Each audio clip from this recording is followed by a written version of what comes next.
સંસદના બંને ગૃહોમાં મહત્વના વિધેયકો સૂચિબદ્ધ. લોકસભામાં નાણામંત્રી નિર્મલા સીતારામણ કરવેરા અને અન્ય કાયદા સંશોધન વિધેયક કરશે રજૂ. વિનિયોગ નંબર 3 બિલ 2026 ઉપર પણ થશે ચર્ચા. તો રાજ્યસભામાં જન્મમૃત્યુ રજિસ્ટ્રેશન સંશોધન વિધેયક ઉપર ચર્ચા સૂચિબદ્ધ.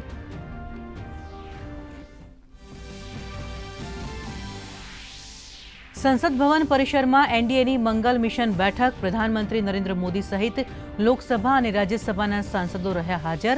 સંસદ સત્ર દરમિયાન સાંસદો વચ્ચે ઉત્તમ સંકલન સ્થાપવા ઉપર મુકાયો ભાર. તો મહત્વપૂર્ણ બિલો અને કલ્યાણકારી યોજનાઓ પસાર કરવા અંગે ચર્ચા.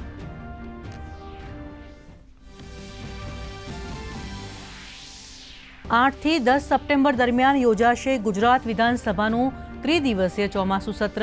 જમીન ટુકડા ધારામાં સુધારા સહિતના મહત્વના વિધેયકો થશે રજૂ. 6 સપ્ટેમ્બરે મળશે કામકાજ સલાહકાર સમિતિની બેઠક. વિધાનસભા અધ્યક્ષ શંકર ચૌધરીએ કરી જાહેરાત.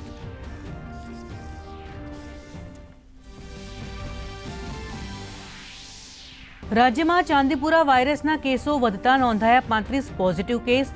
શંકાસ્પદ 184 કેસોમાંથી અત્યાર સુધી 22 બાળકોના થયા મૃત્યુ. રસી અને દવાના સંશોધન માટે આરોગ્ય વિભાગ દ્વારા પ્રયાસો ચાલુ.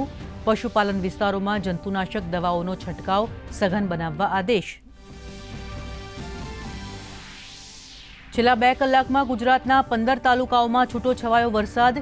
સૌથી વધુ વલસાડના કપરાડામાં 1.22 ઇંચ તો તાપીના સોનગઢમાં નોંધાયો 1.18 ઇંચ વરસાદ.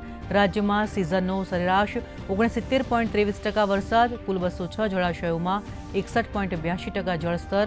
26 ડેમ છલોછલ, 34 ડેમ હાઈ એલર્ટ ઉપર. દેશભરમાં ચોમાસું થયું ફરી સક્રિય. કેટલાક રાજ્યોમાં ભારે વરસાદનું એલર્ટ. કેરળમાં વરસાદથી 20 લોકોના થયા મૃત્યુ. આસામમાં પૂરની સ્થિતિ ગંભીર. મૃત્યુઆંક વધીને થયું 87. 7 જિલ્લાના 1.28 લાખથી વધુ નાગરિકો હજુ પણ પ્રભાવિત. જમ્મુ કાશ્મીરમાં વાદળ ફાટતા અને પૂરના કારણે જનજીવન પ્રભાવિત. યુરોપમાં પ્રવાસીઓનું સંકટ ઘેરું બનતા એયુની આપાતકાલીન બેઠક. સ્પેનના સ્યુટામાં હજારો શરણાર્થીઓ પહોંચ્યા. વધી ચિંતા. સરહદી નિયંત્રણો મુદ્દે સ્પેન અને સભ્ય દેશોમાં મતભેદ. એયુના સદસ્ય દેશોએ કરી છે કડક દેખરેખ અને સખત કાર્યવાહીની માંગ. પશ્ચિમ એશિયામાં ચાલી રહેલા કૂટનીતિક પ્રયાસોને વધુ એક આંચકો. હોર્મુઝ સ્ટ્રેટની સુરક્ષા માટે ઈરાનની અમેરિકા સાથે વાતચીતથી સ્પષ્ટ મનાઈ. તો ડોનાલ્ડ ટ્રમ્પ ઈરાન પ્રત્યે બન્યા કડક. કહ્યું, ઈરાન કરી રહ્યું છે ખોટા દાવા. નહીં બનાવવા દઈએ તેને પરમાણુ હથિયાર.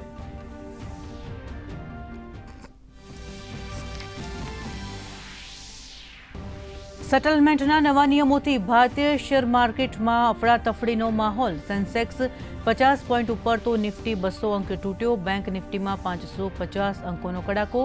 સોનું 1000 રૂપિયા તો ચાંદી 2500 મોંઘી થઈ. ટ્રમ્પ અને ઈરાનના નિવેદનના પગલે ક્રૂડ 1.5% ઉચકાયું.